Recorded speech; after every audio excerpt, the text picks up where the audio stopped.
Okay. All right. Good. Now I start the recording for the meeting today. Hopefully, we don't have to spend over an hour, maybe shorter. Okay. I'll make it Okay. short. As soon as we are done, we can be dismissed. Don't have to prolong.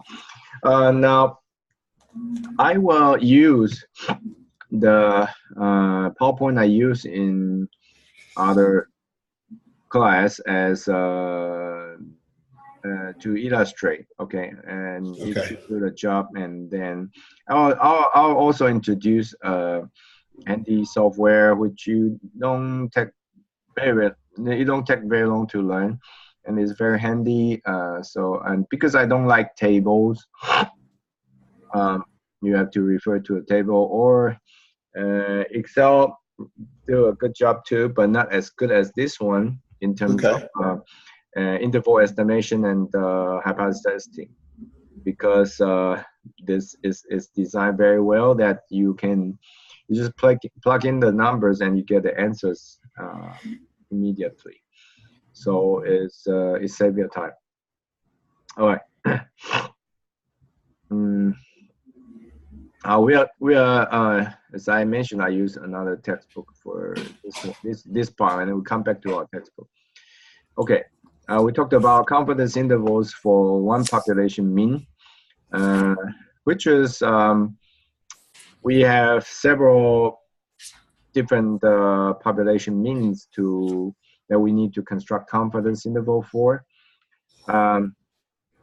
The first one and most important one is population mean as parameter. Okay, when I say parameter, I also give an analogy called target. In both hypothesis testing and the interval estimation, we should identify the target very well. If you miss the target, you miss everything. So an inferential statistic is like shooting the target with the shotgun bullet. Not just a rifle bullet, but a shotgun bullet. And I will explain why. All right.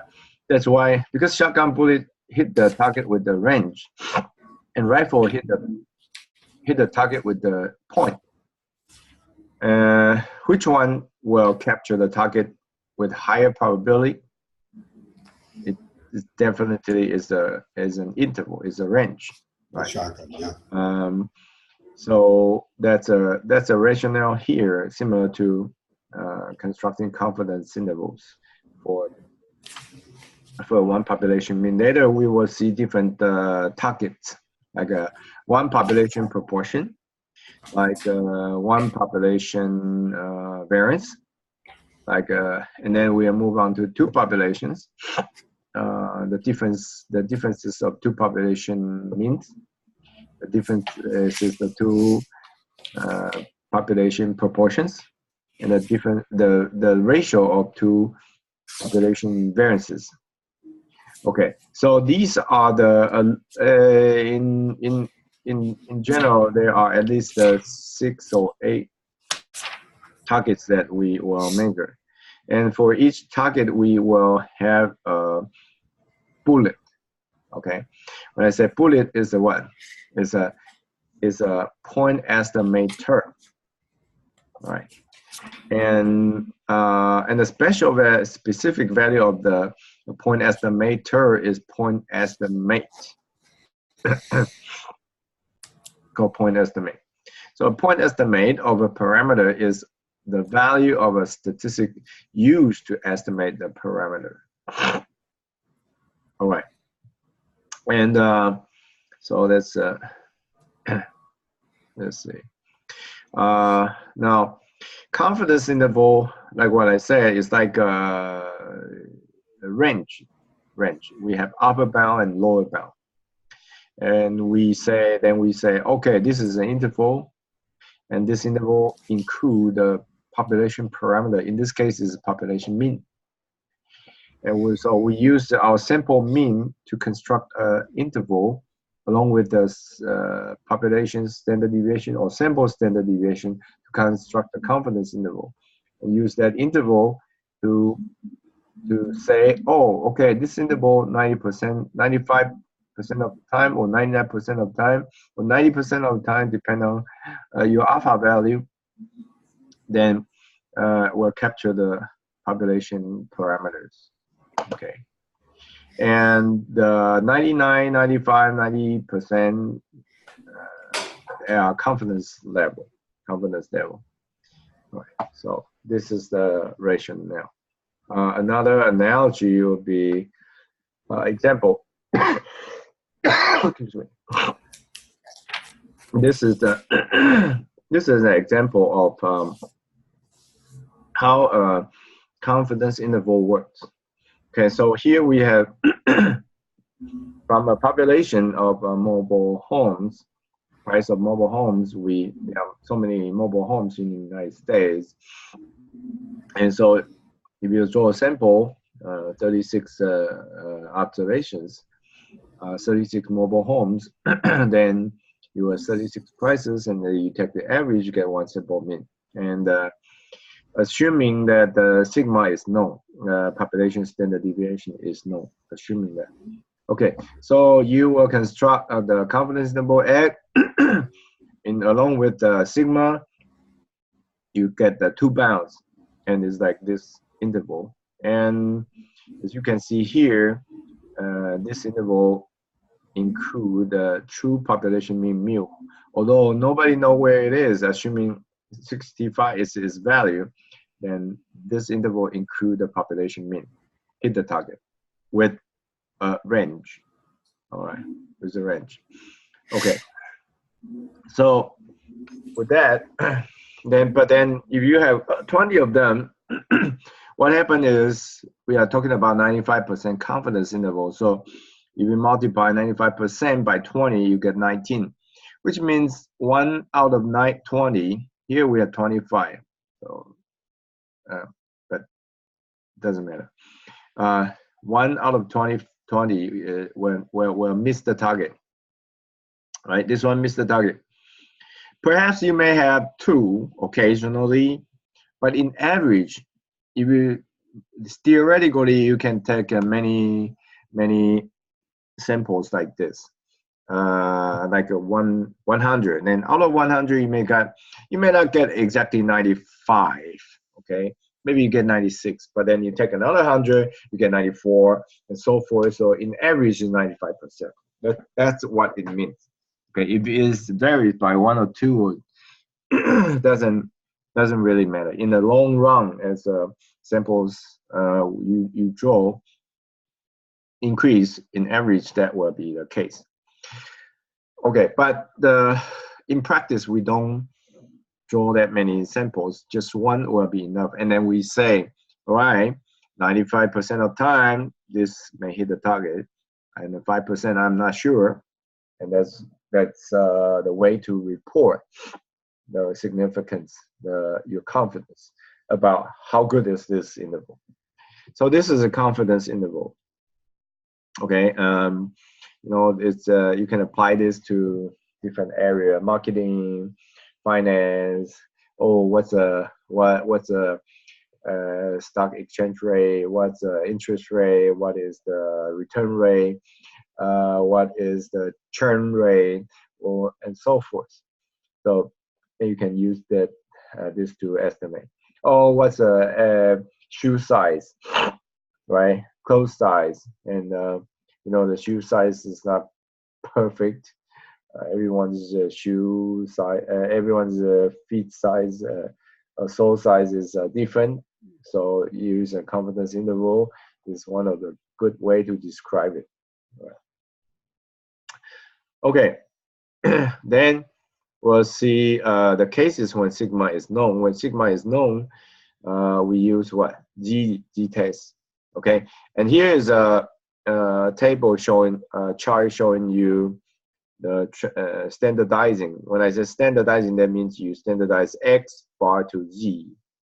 X bar is now to central limit theorem and it follows normal distribution, and now you can standardize it to the standardizing formula, which Z equal to x bar minus mu. In the numerator and the denominator, you divide by sigma over square root of n. Okay, so that is standardizing formula. Then you can transform this, standardize this axis to this axis. Okay, and so and this show you the idea of how do you get a 95% confidence interval. In basically we use the what we call the pivotal method. A pivotal method goes like this. Let me show you.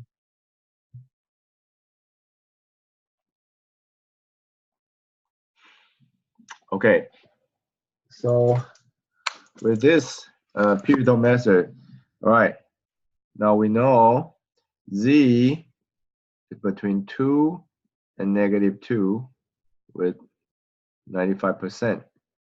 The probability that z falls within these two are 95%, right? From the graph, you know. And but z equal to what?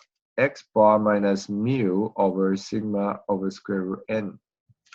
So you plug this in here, and then you reorganize it. You will get this p mu in the middle, and on the right hand side still 95%. Right? You plug this thing in there, and you reorganize it, multiply sigma over square root n on all sides, and plus mu on all sides. Then you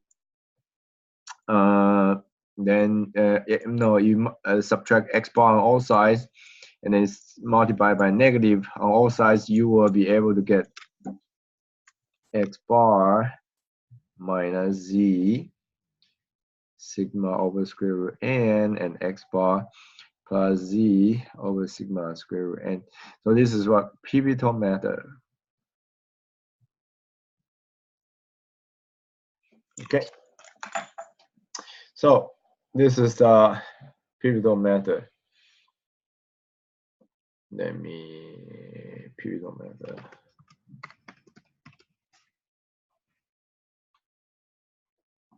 Okay, so with that, now you know why you get this formula. Okay, upper bound and lower bound, and that z is controlled by alpha. So alpha, if alpha is small, that means your z is big. What does that mean? Alpha is error. Okay, error.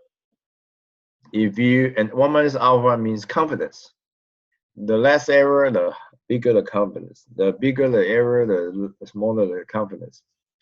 So then you divide alpha by 2, like here, and then in 2 tail you get whatever z is. And to get that z value, I would suggest that you instead of using a table, I suggest that you download a software called StatDisk from statdisk.org, all right, and which is very handy. And you, whenever you have it, you can use it instead of having to refer to a table, or that's even more convenient than Excel.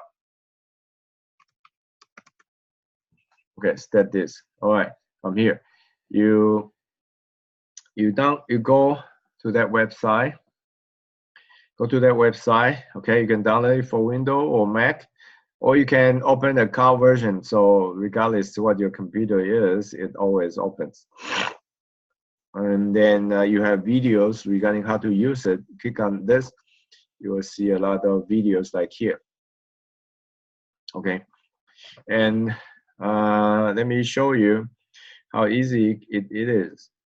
Once you open it, right, you click on analysis, you choose confidence interval, you choose your target. Now we have mean one sample. We have one sample data, and we have one sample mean in order to estimate one population mean as the target. So click on it, and you click on plug-in confidence interval, sample size, sample mean, standard deviation S, all these, and evaluate. I mean, be careful here. It says sample standard deviation sig S. Now we assuming if you know sigma, then plug in it here. Otherwise, plug it in here. Okay. The differences between you plugging in either one of them is that this one will be Z test, this one will be T test. Okay, different result. We'll talk about T test. Okay, now suppose I plug in 10 here, you will get that confidence interval and you'll get margin of error, which margin of error, which is what is margin of error? Margin of error is this guy. This guy here, I mean, Z alpha over 2 times sigma over square root n is margin of error. That, okay, this is margin of error. G alpha over 2 times sigma over square root n is margin of error. If you plug in formula to calculate them, you will get them that way. Okay, this is what you will get them. Okay, you will get this is the same formula they use. Okay, so how do I make this? Okay, so how do I make this go away?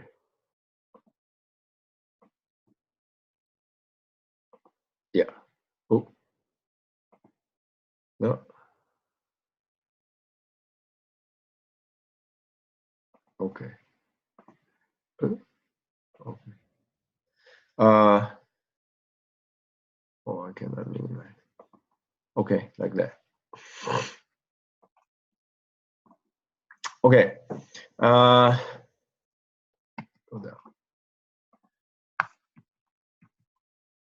So this is margin of error, like what I said, the formula. All right, this part G alpha over 2 times sigma over square root n is E. And here's a little bit idea. How do you construct the confidence interval? You have a point estimator for mu. Again, if you estimate population mean mu, and this point estimator is the sample standard deviation x bar. And if you estimate population proportion p, its point estimator is sample proportion p hat. You estimate the population variance sigma is the param. Its point estimator is sample variance sigma squared. Professor? Yeah. The desktop went away for some reason. I'm not receiving your desktop. Oh, really? Yeah. Is there a test? Oh, let me see. Oh, okay. There we go. How about that? Okay, that's good. Okay. Thanks. Does it come back? Yep, got it. Okay. Sorry about that. I must have clicked on accidentally. So you can see this here that the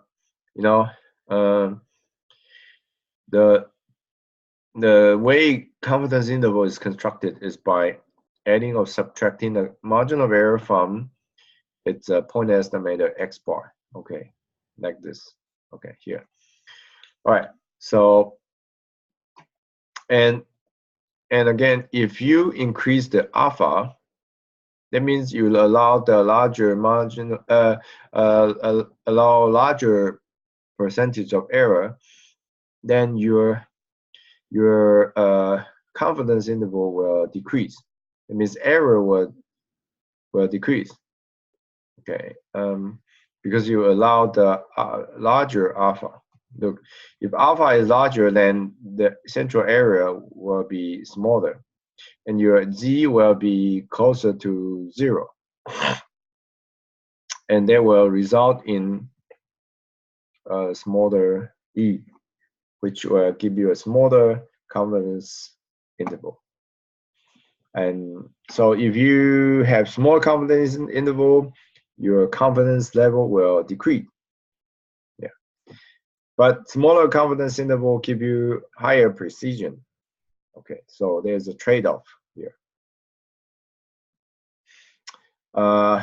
So is there a way to increase the accuracy, precision of the interval without compromising the confidence level? Yeah. If you increase the sample size, you increase n, what will happen to this? Will decrease. So this marginal error will decrease while keeping the alpha level the same. You keep alpha level the same, and you decrease this marginal error will decrease, and you excuse me. In other words, you are estimating the target at the same confidence level with a smaller interval. So that means when you increase n means no more about the population, means more information, higher precision, higher confidence level. Okay, so intuitively, all these make sense. And there are times when we set a cap value to our margin of error. Okay, for example, especially when we are doing the estimation for proportion for election campaign, we want to estimate the proportion of which candidate will win the election. If they are so close, then we want to decrease the margin of error so that we may pinpoint, we may zero in on who will be the winner of the election. And then to do that, we use this formula and then rearrange it. They say, okay, E cannot be greater than or equal to a specific value, so this is greater than or equal to this, okay, cap value of E. Then you reorganize it, you got this formula right here. That means in order to limit your error, well, the price you have to pay is to increase the sample size. That means X more people. And that makes sense intuitively. So, but more people, more money. Of course, more information, more precision. Yeah. Okay, so that makes sense. Now let's look at the situation when sigma is unknown. When sigma is unknown, what do? We use S to replace it. But then if that's the case, we have some variability increase. And here's the case with T. You know, T is like a cousin of Z. Okay, that's my analogy. As you can see, the green curve is a standard normal distribution, and the blue curve is a T distribution. And the difference is the blue curve has heavier tails. You see heavier tails, and the green curve has a thinner tail. What that means is thicker tails, heavier tails, stands for higher probability for extreme values. And that's because when sigma is unknown, more variability comes in, because that's an important piece of the information. So, but if you increase the degree of freedom, which is equal to sample size minus 1, okay, degree of freedom equal to sample size minus 1. So if you increase the degree of freedom, that means you increase the sample size. That means you have more information than what? Then, excuse me. Then the curve, the T distribution start to approach standard normal distribution. When it's come to 30, as you recall from central limit theorem, the two curves will almost coincide, become identically distributed. And that's the beauty of the family of the distributions. And so replacing Z by T, replacing sigma by S, you get this You get this test, this standardizing formula. Okay. And of course, here you say use a table to find t. I'll show you how to do it by statistics. Okay, for example, degree of freedom 13 and alpha is 0.05. Then you get 1.771. So look at the. Let's go to statistics analysis, probability distribution, and then t distribution. The 13 degree of freedom is 13, and error to the right. T alpha. The T alpha is this alpha is 0.05 is to the right. So 0.05. You see 1.771. So use this is very easy. And if you have find the alpha normal distribution, cumulative error to the left. This is a little bit different. For calculating T, error to the right. Calculating Z, error to the left. Okay, just a little bit careful. So Z alpha, G subscript 0.05, you plug in 0.95. And you get 1.645. Okay, so this is I use this to replace the table because I think we don't need to use table. It's outdated. Okay, so and then you need to examine because the assumption that to use T instead of Z as its approximation is that population is normally distributed or sample size is large, but sigma is unknown. All right. Okay, so this is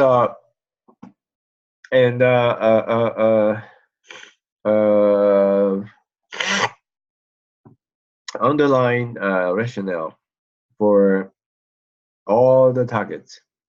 Okay, so now let's get to the here.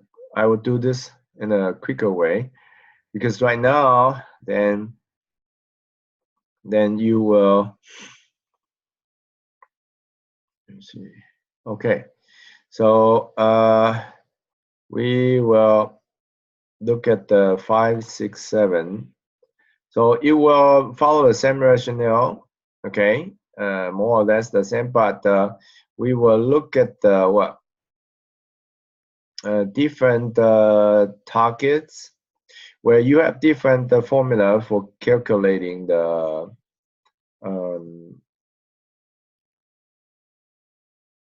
intervals. Okay, here we start with the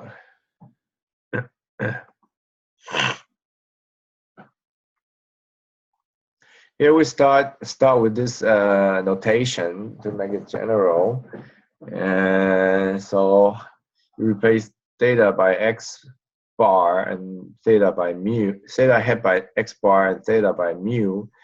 That's the same formula I just used. Okay, in the other slide, and the pivotal method is here. Okay, if you understand that method, this is it. Okay, no big deal. Okay, pivotal method right here.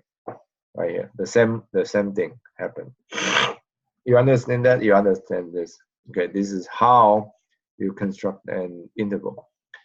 Well, this textbook used a slightly different formula. If it use S, there are like what I said, some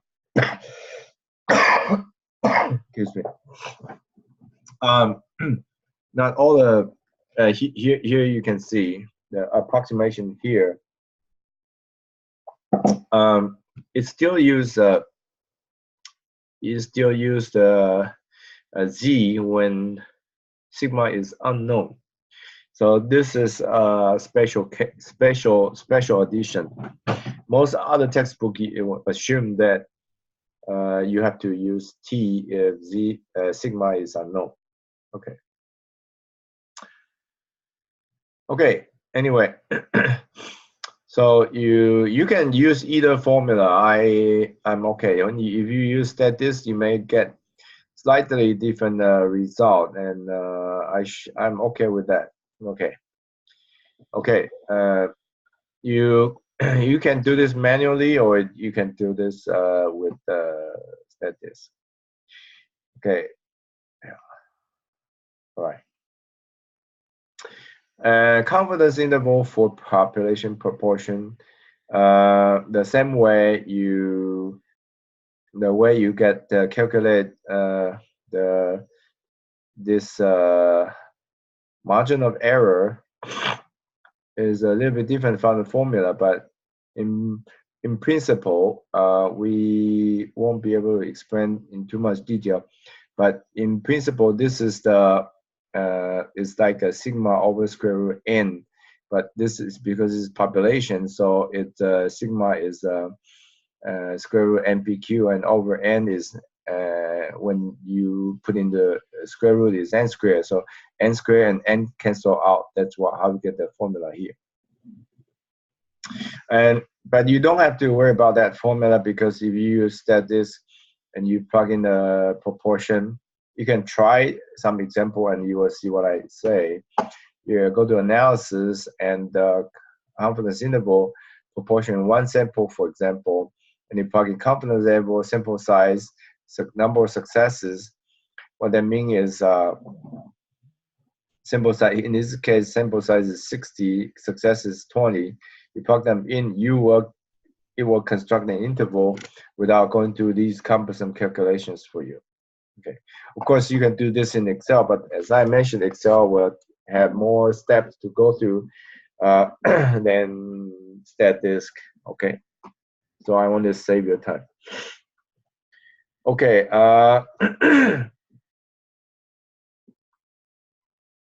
Yeah. Let me see. This is formula regarding how to calculate the sample size. Okay, you remember the formula that we use right here. Okay.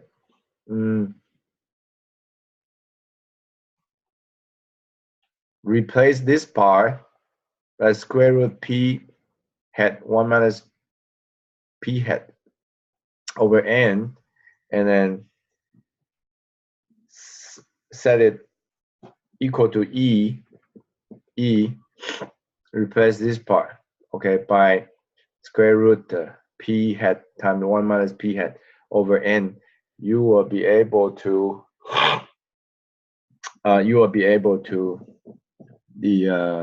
construct it, get this formula here, right here. Okay, so no problem. Okay, right here. Okay, and even with sample size calculation, you can also use statis as well. You go to sample size determination. If the target is that if the population parameter in your estimation is the proportion, then you click on it. Otherwise, click on mean, and then plug in all these numbers accordingly. You will be able to get the answers. You give it a try for this examples, and you will see.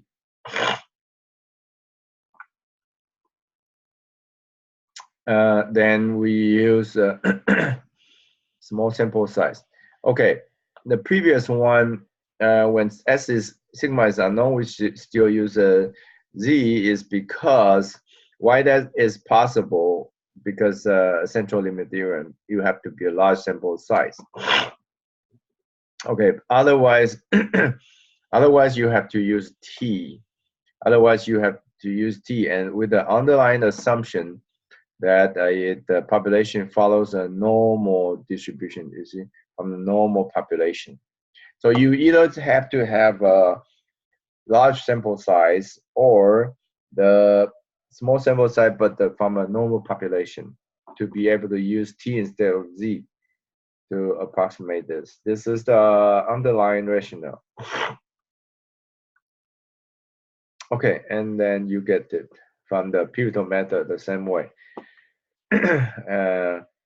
All right, so if you plug in these numbers, n is 5, and you find a mean, and then you, of course, then right now you get a sample mean. So you plug it into where?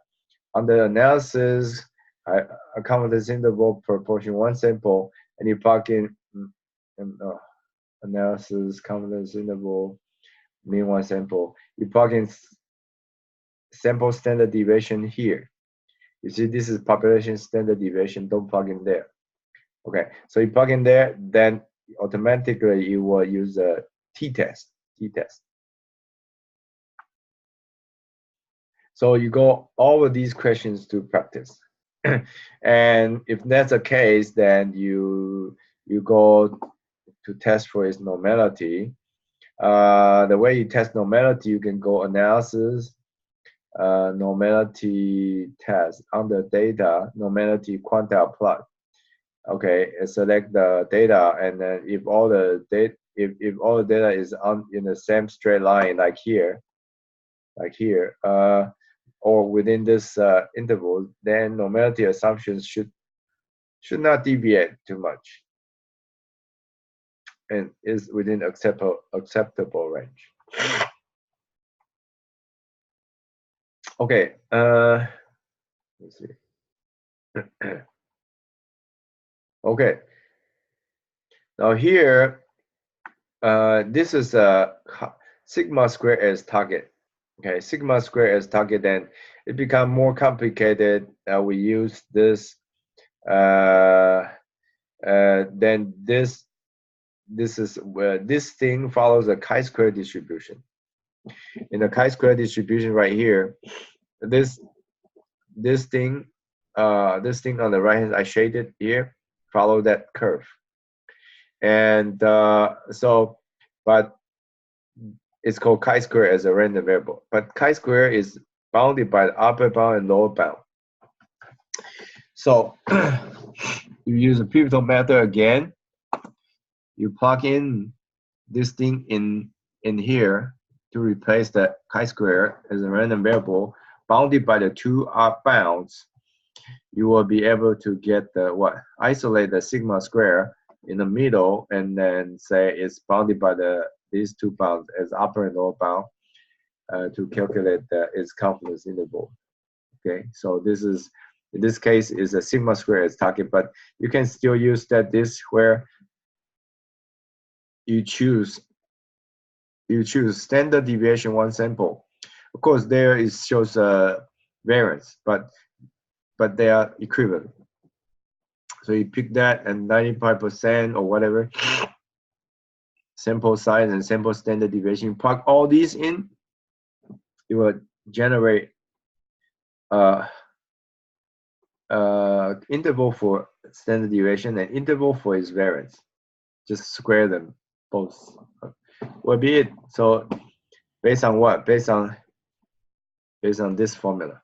So you don't have to go through the cumbersome calculation, and you will get the answer. Okay, and this is 21. Yeah, the same thing. Okay, you use statistics, it will give you quick answer, quick and easy.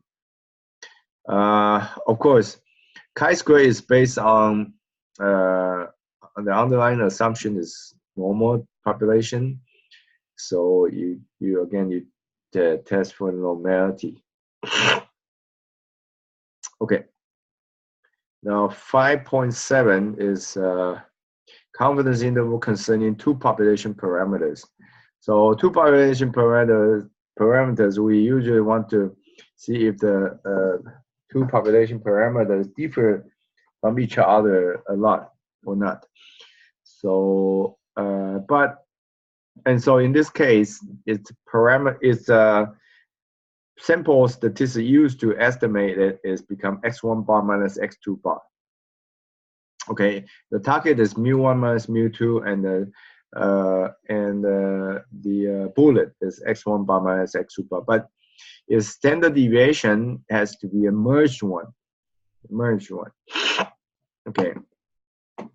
I can't explain too much in detail how to merge it, but as you can see, actually, when you merge it, is the sum of the variances and take the square root of the variances will be it. So shouldn't be hard to understand. And so with that, you got the upper bound and lower bound, but they are unknown. And then if they are n1 and n2 are both large, then you can use z. Okay, according to this author of the book. And because of central limit theorem again. So then otherwise you will use t. Okay, t if the there's an underlying assumption of what the two population variances are equal. In that case, we can merge them by using this formula according to their weights, different ways to merge their standard deviation. Okay, so and they are small sample. Okay, so under that kind of situation, when they have equal variances, when there is a small sample size, and then what? We use this formula. But if you set this and you choose what? You will choose analysis in confidence interval mean to independent samples, and you choose that, and you will generate the everything you need for you. Okay, and there's videos that you can watch in status using it. Okay, here, yeah, this is an example. You can do it manually as well, and then double check with status. It's cumbersome calculation, isn't it? You see, look at that. So I give you the shortcut. Okay. For two population differences, let me see. Do we cover this much, or do we cover? Yeah, when you have two population differences, you use the analysis confidence interval proportion two samples. You plug them in accordingly, then it will use these formulas to calculate the result. Okay, so on and so forth. So you can see that we have recap. You can see that we have what?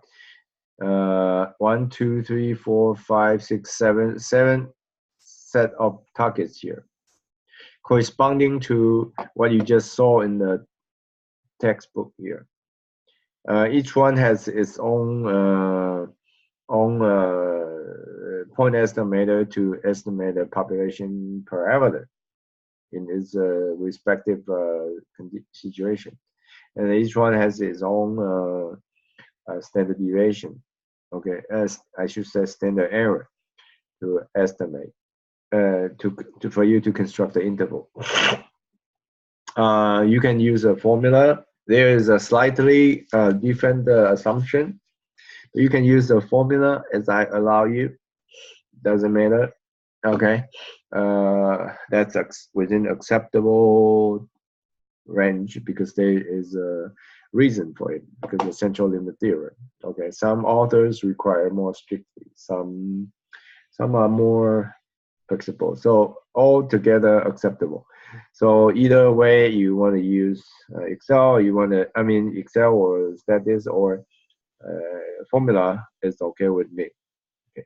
Your answer may vary slightly, but those are acceptable. Okay, so and the ratio of two variances is what? It's a matter of F test, because you see the F test. There should be F distribution shown here. It doesn't show. Okay, there should be an F test. But that being said, you can also use the analysis confidence interval, and then use two samples, standard deviation 2 samples in approximate mean respectively, you will then get the result of the app test. Okay, so statistics has all that you need to calculate all these questions. As I mentioned, there is a little bit slightly, if you follow my instructions, you will see there's a little bit slightly different assumption, sorry, in the beginning, but that's acceptable. So either you use statistics or use formula or use Excel. I'm okay. Okay. I think I think this is a good point to start, given what I just covered and mentioned, gave you a heads up in the beginning. No, we won't exceed 1 hour. So I think this is a good time to any questions? Yeah, no, it's pretty clear. I think the book does a good job of explaining the theory behind the confidence level intervals, but I do use Minitab quite a bit at work. Is it okay to do at least one of the problems using Minitab? That's fine with me too. Yeah, Okay. yeah. Do your company use that, or you purchase it? Yeah, no, the company uses it. It's the standard software that they used for statistical analysis. Oh yeah, that's good. Yeah, you know, the only reason we don't use those fancier like Minitab is because someone has to pay for it. Oh yeah, it's expensive. Yeah. No, So I wouldn't buy it if I had to. exactly. So if you have accesses, then go for it. Okay, great. Thank you. Yeah. We are some not, and the reason why I don't use that is because not everyone have access or is so lucky like you, right? Yeah, no, I am lucky to have access. So like I said, So make the most of it. It's a good tool. I used it before. Yeah. Good. Very good. Okay. Okay, well, I hope you feel better. Yeah. Okay, I'm doing better. Okay, great. I hope you have anytime any question, feel free to post in the discussions and or send me email. I'll help you out. And we are close to the end. You're doing a great job. I'm very proud of you. So I wish you the best. One more week, and we will wrap this up in a good way. You get satisfactory grade and good knowledge of statistics. Move on. Okay. Okay. All right. Thank you. Good. Okay. Have a great day. I'll see you next time. Okay. Thank you. Bye. Bye.